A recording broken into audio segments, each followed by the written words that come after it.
Oxidation number. ठीक है, तो ऑक्सीकरण संख्या कैसे निकालते हैं? देखिए इस प्रकार का यौगिक आपको दिया रहेगा और देखिए यहां पर जब आप लोग केमिस्ट्री में चैप्टर 9 यानी कि आप उप सहसंयोजन यौगिक यानी कोऑर्डिनेशन कंपाउंड को जब पढ़ेंगे, ठीक है, तो वहां पर आपको इस प्रकार के यौगिक का IUPAC नामकरण करना होता है। जैसे यह आपका एक यौगिक है और हम इसका अगर IUPAC नामकरण लिखते हैं तो चलिए हम यहाँ पर लिखते हैं, फिर बताते हैं कि ऑक्सीकरण संख्या उसमें जरूरत कैसे पड़ती है और आपको देखिए कैसे करना है। ठीक है, तो यहाँ पर सबसे पहले हम इसका जो है IUPAC नामकरण लिखते हैं। जैसे यहाँ पर आपका K है, ठीक है, तो पोटेशियम यहाँ पर धनायन है तो इसको सबसे पहले यहीं से स्टार्ट करेंगे, तो इसका आपका IUPAC नामकरण हो जाएगा पोटेशियम पोटेशियम डाई। यहां पर दो है तो या इसको लिखेंगे डाई। ये क्या है आपका साइनो, डाई साइनो। और फिर इसके बाद दोस्तों ये कहा है आपका जो है एजी मतलब अर्जेंटेट। ठीक है, तो अर्जेंटेट इसको लिखेंगे अर्जेंटेट। अब यहां पर देखिए दोस्तों क्या आता है, आपको जरूरत पड़ती है ऑक्सीडेशन नंबर की और जो कि आपका रोमन संख्या में इसमें लिखा जाता है। तो जैसे हमारा इसका फर्स्ट है तो हमने लिख दिया।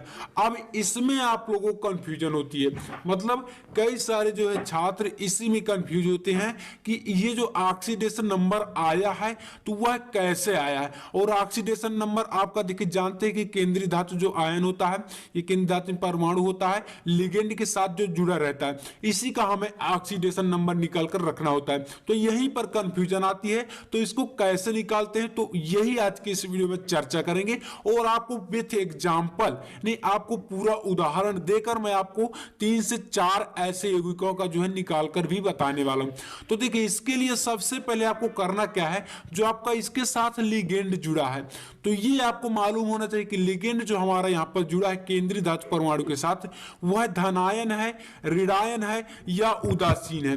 तो इसके लिए आपको मैं एक सारणी दिखाने वाला हूं जो हमने यहां पर लिख के रखी हुई। ठीक है, तो आपको करना क्या है, यहां पर आप लोग इसका देखिए पहले स्क्रीनशॉट ले लीजिए। स्क्रीनशॉट में आपको क्या करना है, और हाँ अपनी बुक से भी आप तैयार कर सकते हैं। जैसे यहां पर उदासीन जो लिगेंड होते हैं उनका आपका जो है, जैसे यहां पर आपका ये CN जुड़ा गया, ठीक है, तो CN जुड़ा है तो ये क्या होता है 1 नेगेटिव होता है।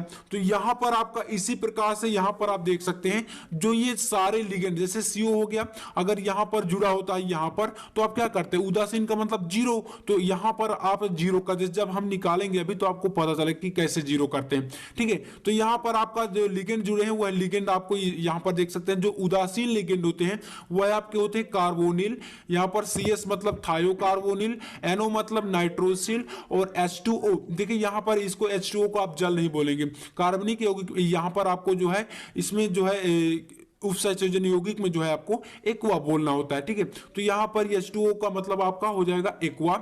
इसके बाद है NH3, इसको एमाइन या एमीन बोलते हैं। ठीक है, और यहां पर आपका ये हो गया NH2 CH2 CH2 NH2, इसको क्या बोलते हैं इथाइलिन डाई एमीन, यानी एथाइलिन डाई एमीन इसको बोलते हैं। ये सारे जो लिगेंड है ये क्या है उदासीन लिगेंड होते हैं और इनको आप क्या लिखेंगे 0 लिखेंगे। ठीक है, तो यहां पर 0 आपको इसका जो मतलब इसमें कोई चार्ज नहीं।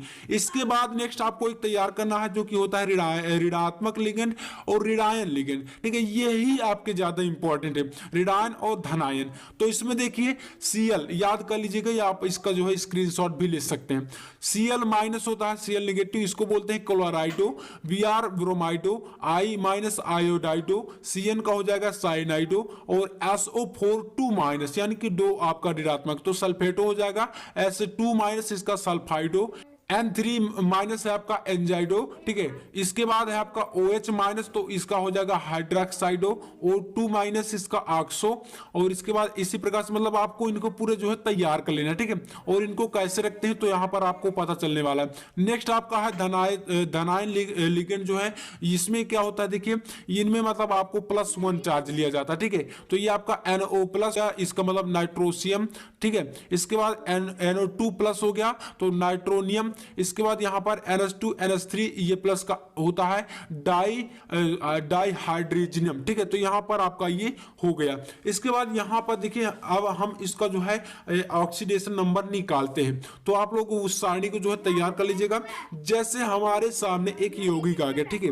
यहाँ पर एग्जाम्पल के तौर पर हमारे सामने है K4, ठीक है, K4Fe और यहाँ पर आपके सामने है CN6 और ये आपका ब्रैकेट, ठीक है। तो देखिए इसमें जो है आपको इसका जो है ऑक्सीडेशन नंबर निकालना, मतलब ऑक्सीकरण संख्या निकाली Fe की। और एक बात ध्यान दीजिएगा, सबसे पहला इंपॉर्टेंट यही है कि हमें जो ऑक्सीकरण संख्या निकालनी होती है वह किसकी निकालनी होती है, तो केंद्रीय धातु आयन या केंद्रीय धातु परमाणु इसकी निकालनी होती है, ठीक है। यहाँ पर लिगेंड के साथ जो जुड़ा रहता है। तो देखिए यहाँ पर जो आपका ये है इसको क्या करेंगे, तो यहाँ पर आपका ये जो है 4 है, ठीक है। तो K4 है तो आप पहले लिखेंगे 4, ठीक है। और इसके बाद यहां पर आपका 1 होता है AK का। इसके बाद आपको प्लस लगाना है और ध्यान दीजिएगा जिसका आपको ऑक्सीडेशन नंबर निकालना है उसको क्या करेंगे, यक्स लिखेंगे प्लस में, ठीक है। यक्स से डिनोट करेंगे, मतलब हमें यक्स की ही वैल्यू निकालनी है, मतलब हमें यही आपका है ऑक्सीकरण संख्या। इसके बाद यहां पर आप करेंगे प्लस, ठीक है। और यहां पर सबसे पहले ध्यान दीजिएगा आपका 6 है तो आप लिखिए 6।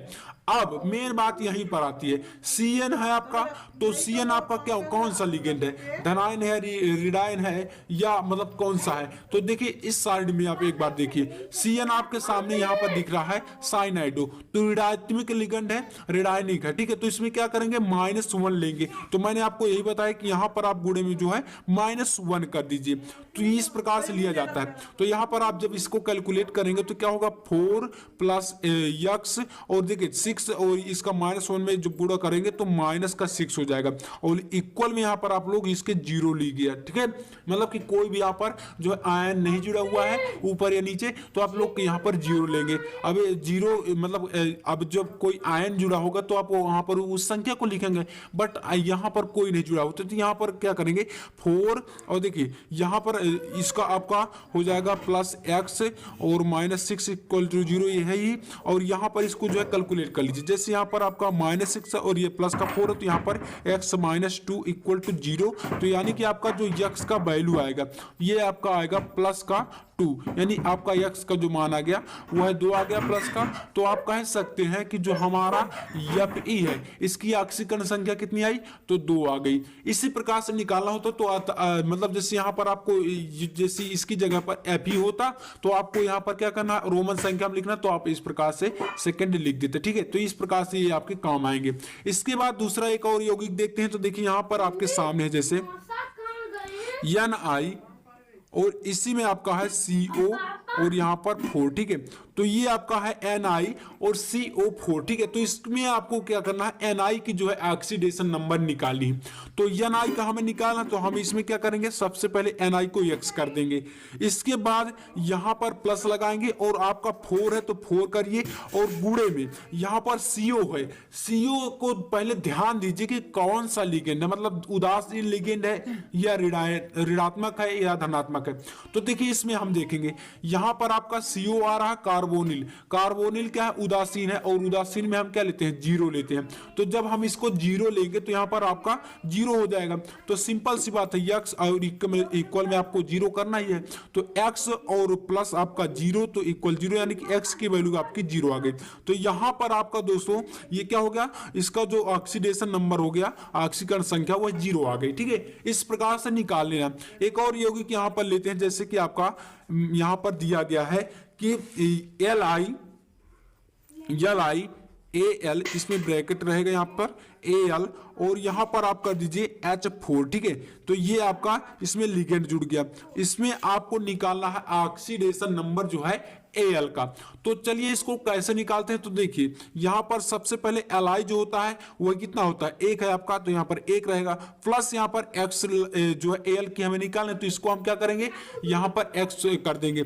इसके बाद दोस्तों यहाँ पर मेन आपका आता है H में आपका 4 दिया गया और H आपका क्या होता है, तो ऋणायन लिगेंड होता है। तो यहाँ पर आप लोग क्या करेंगे, इसको कर देंगे गुणे में -1। तो जब इसको सॉल्व करेंगे तो 1 + x - 4 हो जाएगा रहेगा और इक्वल में आपका 0 ही रहेगा।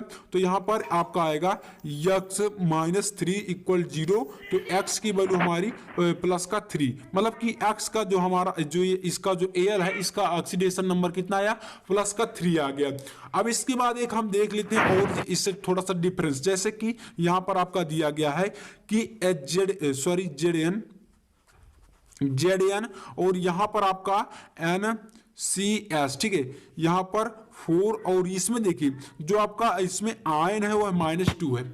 अब यहाँ पर आप लोग ऐसा जब आ जाएगा तो यहाँ पर इसका क्या करेंगे, तो देखिए सबसे पहले हमें निकालना किसका है, तो यहाँ पर हमें जेडन यानी जिंक का निकालना है। तो इसको क्या करेंगे, यक्स कर देंगे और इसके बाद प्लस करिए और यहाँ पर आपका 4 लगाया है तो 4 लगाइए। ये आपका एक लिगेंड है तो इसका पूरा क्या हो जाएगा, वैल्यू -1 हो जाएगा, मतलब ये आपका रिडायन है, ठीक है। CS क्या होता है, आपका रिडायन होता है। तो इसमें आप लोग यहाँ पर CS की जगह पर इसको लिख सकते हैं, -1 लिख सकते हैं, ठीक है।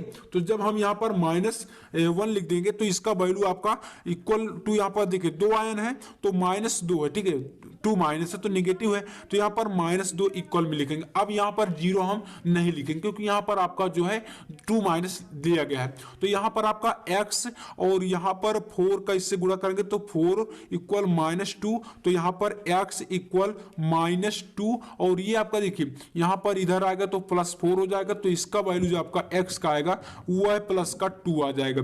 तो इसका हमारा ऑक्सीडेशन नंबर +2 आ गया। तो दोस्तों इस प्रकार से आपको ऑक्सीडेशन नंबर निकालने होते हैं कार्बन जो है उपसंयोजन यौगिक में। बस मतलब यही आपका काफी इंपॉर्टेंट, तो इसलिए आपको इसको देखिए तैयार भी करना, क्योंकि 5 नंबर के लिए आपका यूपीएससी नामकरण आता है और अगर आपका ये देखिए गलत हो गया ऑक्सीडेशन नंबर तो वहां पर आपके अंक भी कटेंगे। तो ऐसे में आपका जो है काफी ज्यादा नुकसान भी हो सकता है। तो आपको अपने से जो है थोड़ा सा प्रैक्टिस करनी है।